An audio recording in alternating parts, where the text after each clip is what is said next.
And so they know that that's gonna be on my credit. Okay. Now, uh, I would just say don't apply for credit cards and avoid them at all costs. Like I just use prepaid cards. Like I feel like maybe the community of credit cards, they have the people that they want. They don't want any new people in their circle. Okay, so if you ain't fresh out of high school and you just done been had these cards forever, like 15 years, them the only people that they want. They don't want any new people, regardless of what they send to your door.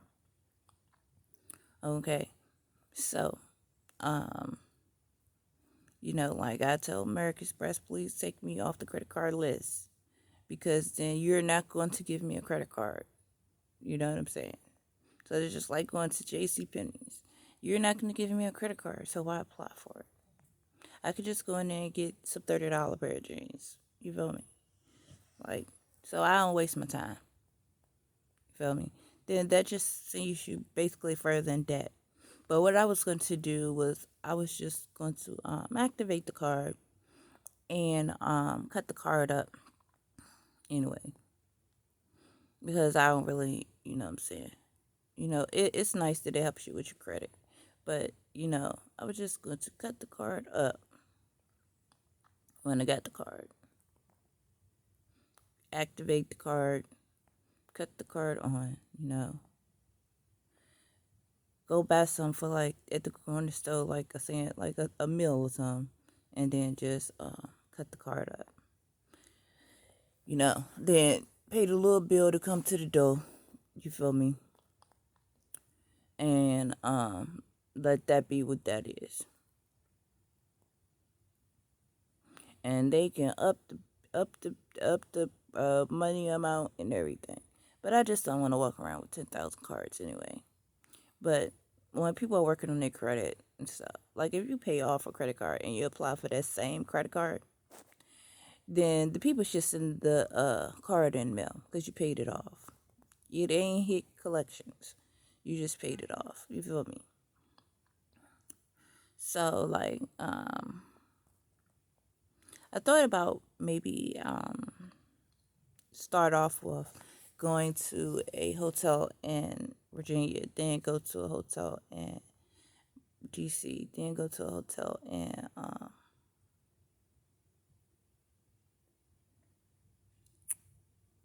Maryland, then travel to the west side area, go to a hotel there.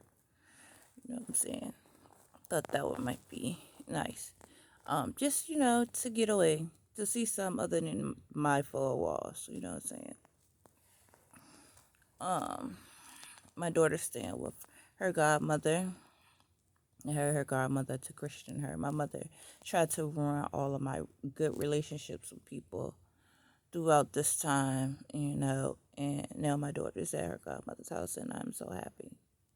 The happiest person ever. You know what I'm saying? To just, um, to mend relationships. You know what I'm saying? Like, I have to mend relationships with my children, with the people who were there for them. And, like, Olivia Court Building, like, they are, like, the the least people that you need to be going to see at any time in your life, because then the DLCs teach the children that we want you to be family oriented. We want you to be a better person than you were yesterday. And I've sat in, what I'm saying, plenty of places where the people come from. They be like, and we are from the DLC, and we um expect greatness from people. You know what I'm saying? So like it's like the DLC teaches people to be in union with yourself and to be a better person. Well, you have Oliver Hill Court Building that just want to tear families apart. So then it's more so like I don't need none of y'all. I want to be surrounded by people who care about people, and they don't. And like when you go, like I ain't not been to jail, but when you go to jail, and I've heard some of the stories and stuff.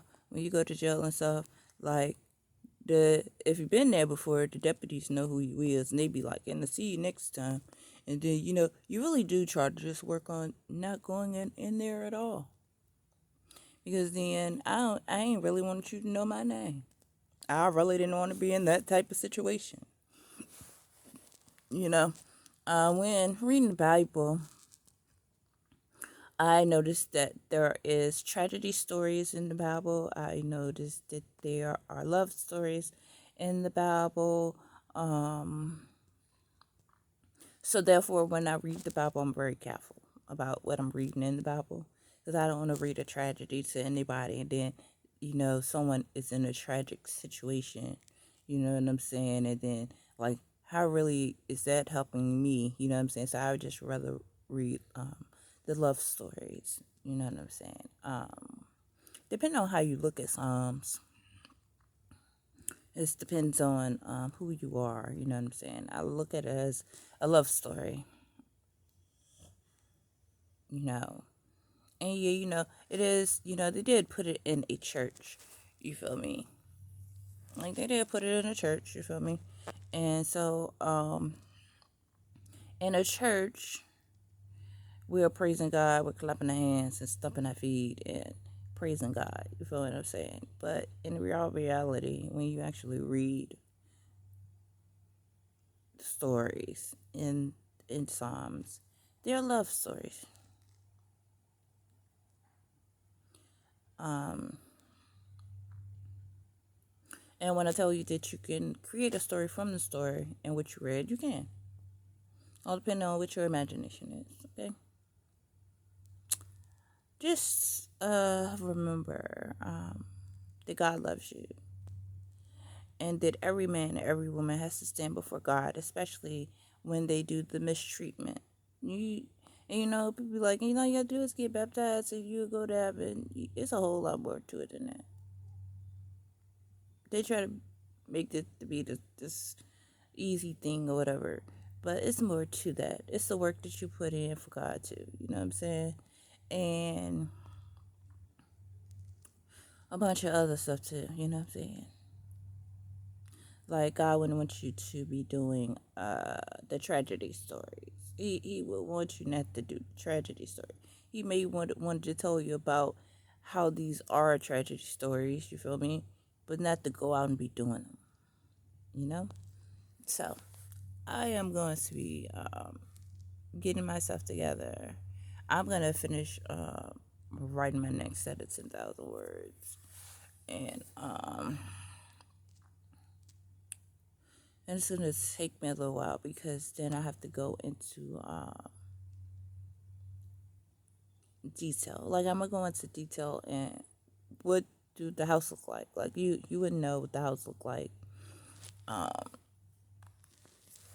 I like adding in little certain details about the house or whatever, but never really explains what do the house look like. But the story is gonna go all into all of that, and I think that's a really cool book. A really cool book. Um, so I want the published people to understand that I'm looking for a certain uh company, okay, and um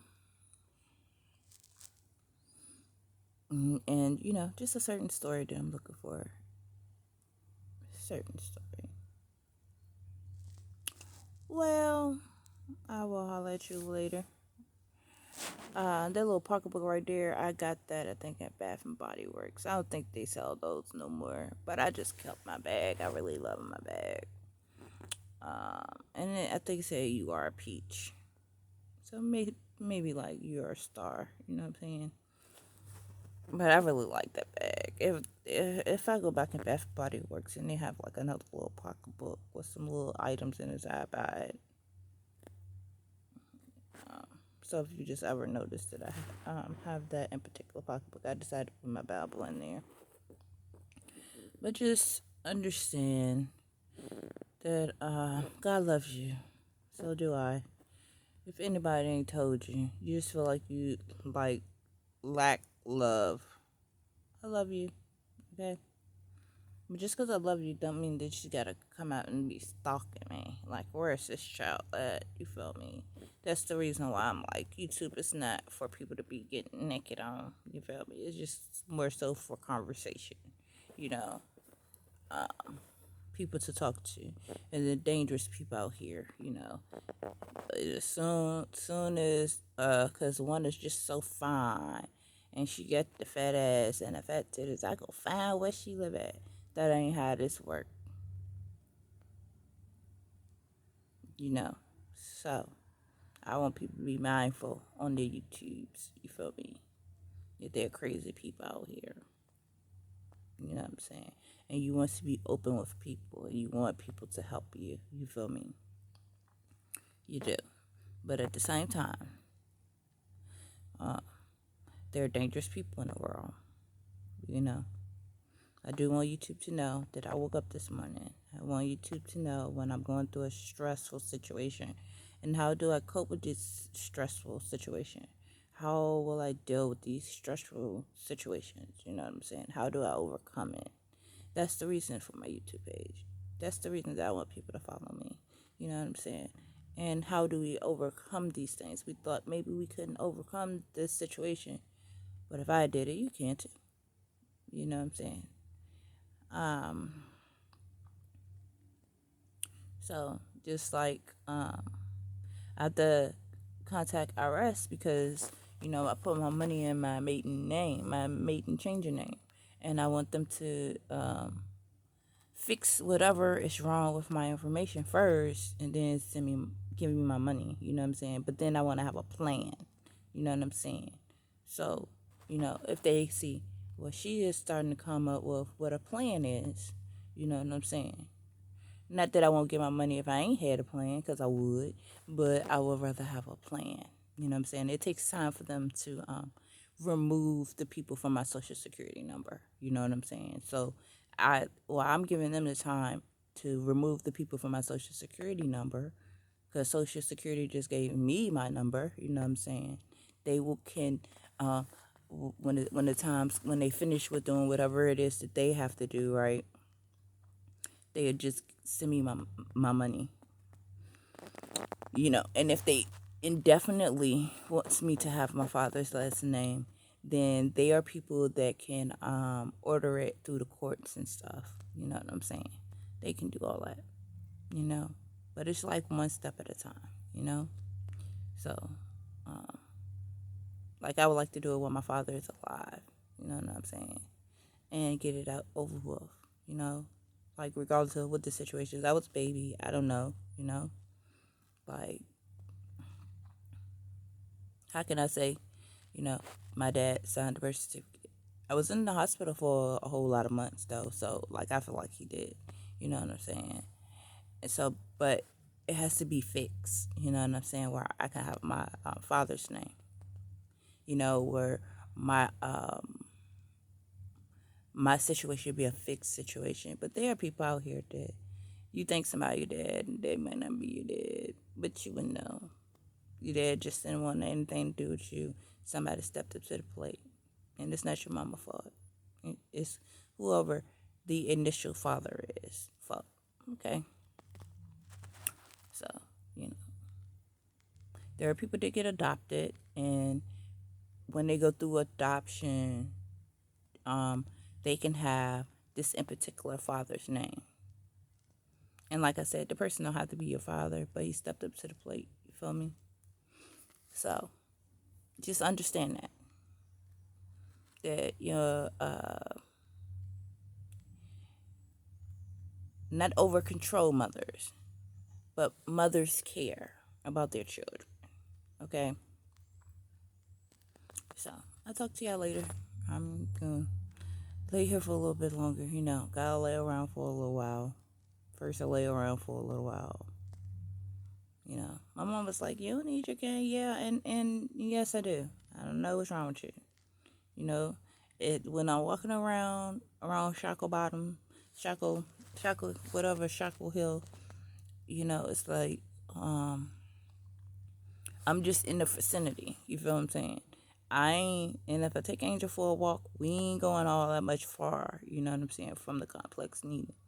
You know, when I go far, far away, it's, if I'm in a lot of pain, then I get the wheelchair. If I'm not in a lot of pain, then I have my cane for just in case. You know what I'm saying? No, I don't think that the cane can catch me if I fall. No, I don't think that. But I do think, like, you know, depending on what we're doing. Going to the grocery store, I might have my cane. But there's sometimes then someone told me one time that work on not having your cane at all.